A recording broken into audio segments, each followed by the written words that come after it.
আলু ভাজতেছি, কারণ আমার আলু ভর্তা খাইতে মন চাইছে। আমি তো পেঁয়াজই খুঁজে পাইতেছিলাম না রান্না করে, যাইয়া দেখি আমাগো মায় বারান্দায় পেঁয়াজ রোদে শুকা দিয়ে রাখছিল। যাই হোক, পরে আমি কুচি কুচি করে একদম কাইটা নিলাম। আর সাথে রাখছি আমাদের সরিষা ভাইয়ের বোতলে। আহারে, মুখখাটা খুইলা পাওয়ার জন্য সময় পায় না। যাই হোক, আলু খালি সেদ্ধ হইতে চাইতেছে না, এর জন্য আমি ওরে ভাইঙা চুইরা একদম জীবন ধ্বংস করে দিছি। এরপরে যেটা করবো, আরেকজনের জীবন ধ্বংস করার বাকি আছে। এখন আমাদের মরিচ ভাইরে একদম পুড়তে পুড়তে ওর জীবনটারে কয়লা বানাই দিয়া তারপরে আমি একটা নিছি প্লেট।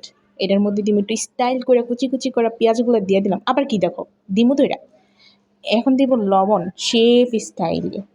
তারপরে যেটা করবো সেটা হলো গিয়া, মরিচ যারে আর কি পুইরা কয়লা ধ্বংস করে রাখছি, তারে আমি একদম আরো ধ্বংস করে দিব। ধ্বংস করে দিয়া পেঁয়াজ আর মরিচ একসাথে করে দিলাম ভর্তা বানাইয়া। এখন আমি মজা করে ভাত খাবো। খাবা খাবা, নেও খাও, এই নিজে বানায় খাও।